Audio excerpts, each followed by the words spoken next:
Hello बच्चों, कैसे हैं आप लोग। उम्मीद करता हूँ आप लोग अच्छे होंगे और प्रिपरेशन भी आपकी अच्छी चल रही होगी। तो चलिए, आपकी प्रिपरेशन को और भी ज़्यादा धारदार बनाने के लिए हम आ गए हैं हिंदी की बहुत ही इम्पोर्टेंट क्वेश्चंस को लेकर।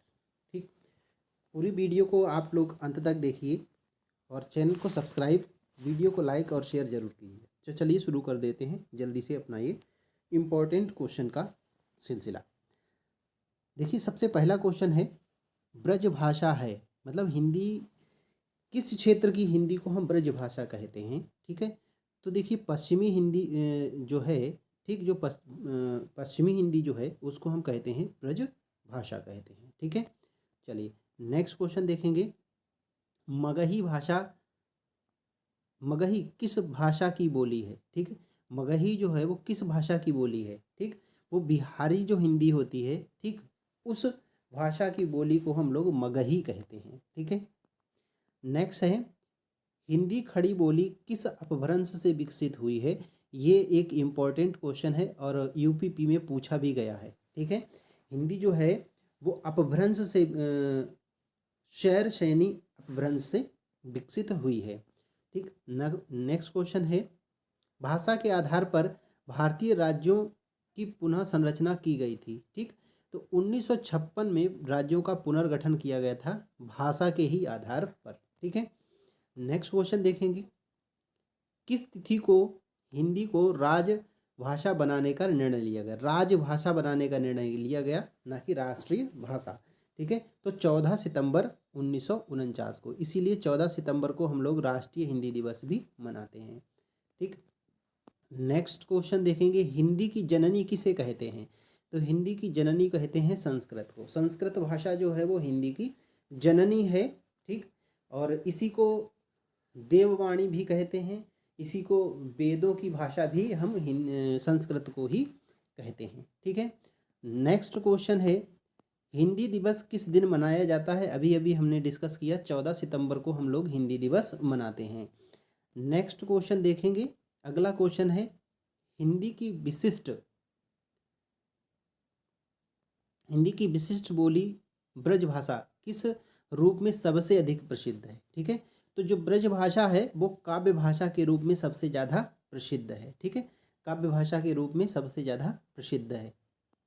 नेक्स्ट है, भारतवर्ष में हिंदी को आप किस वर्ग में रखेंगे। ठीक है, तो हम लोग भारतवर्ष में जो हिंदी है वो राजभाषा के रूप में रखेंगे, राष्ट्रीय भाषा के रूप में नहीं।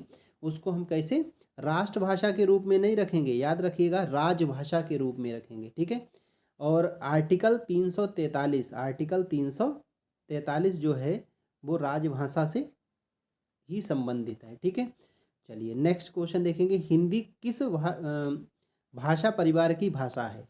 तो हिंदी भारोपीय भारोपीय परिवार भाषा परिवार की भाषा है, भारोपीय परिवार की भाषा है। ठीक है, नेक्स्ट क्वेश्चन है, सबसे अधिक बोली जाने वाली भाषा कौन सी है। ठीक है, कहाँ, भारत में। भारत में सबसे ज़्यादा कौन सी भाषा बोली जाती है। जी हाँ, हिंदी बोली जाती है। ठीक है, विश्व में सबसे ज़्यादा कौन सी बोली जाती है। ठीक है, अगर ऐसे बोला जाए तो कौन सी बोली जाएगी। ठीक, तो वो चाइनीज़ भाषा जो है वो बोली जाती है। ठीक है, विश्व में सबसे ज़्यादा, दूसरे नंबर पर सबसे ज़्यादा कौन सी बोली जाती है। दूसरे नंबर पर सबसे ज़्यादा बोली जाने वाली भाषा विश्व में, ठीक, इंग्लिश है। ठीक है, इंग्लिश है। और विश्व में सबसे ज़्यादा जो नंबर 1 पर बोली जाती है वो मंदारिन है, याद रखिएगा, मंदारिन। ये जो मंदारिन है यही हमारे चाइनीज़ भाषा है। ठीक है, चलिए नेक्स्ट क्वेश्चन देखेंगे, अगला है, हिंदी भाषा का जन्म हुआ। ठीक है, हिंदी भाषा का जो जन्म हुआ था किससे हुआ, अपभ्रंश से हुआ। ठीक है, अपभ्रंश से हुआ है। ठीक है, नेक्स्ट क्वेश्चन है, निम्न में से कौन सी बोली अथवा भाषा हिंदी के अंतर्गत नहीं आती। ठीक है, तो जो तेलुगु भाषा है वो हिंदी के अंतर्गत नहीं आती, जबकि बांगरू, ठीक, अवधी और कन्नौजी, ये तीनों ही हिंदी के अंतर्गत आती हैं। ठीक है, नेक्स्ट क्वेश्चन देखेंगे, हिंदी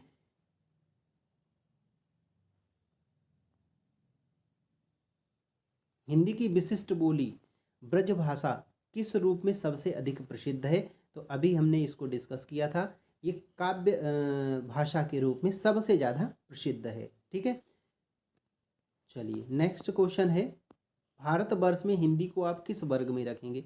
तो भारतवर्ष में जो हिंदी को रखेंगे वो हम राजभाषा के रूप में रखेंगे। नेक्स्ट क्वेश्चन है, ढूंढाली बोली है, ढूंढाली कैसी बोली है, कहाँ की है? तो वो है पूर्वी राजस्थान की बोली है। ठीक है, पूर्वी राजस्थान की जो बोली है उसको हम ढूंढाली बोली कहते हैं। ठीक, उसको हम क्या कहते हैं? ढूंढाली। नेक्स्ट क्वेश्चन है, हिंदी भाषा किस लिपि में लिखी जाती है?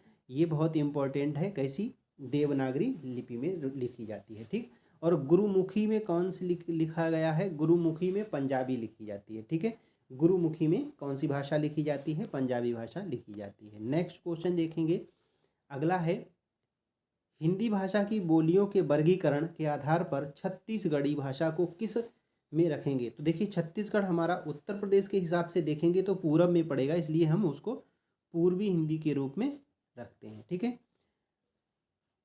नेक्स्ट क्वेश्चन देखेंगे, निम्नलिखित में से कौन सी पश्चिमी हिंदी की बोली नहीं है? ठीक है, तो जो बाघेली है वो पश्चिमी हिंदी की बोली नहीं है। ठीक है, बाघेली जो है वो पश्चिमी हिंदी की बोली नहीं है। बाकी ब्रजभाषा, कन्नौजी और बुंदेली, ये तीनों ही पश्चिमी हिंदी की भाषाएं हैं। ठीक है, नेक्स्ट क्वेश्चन है,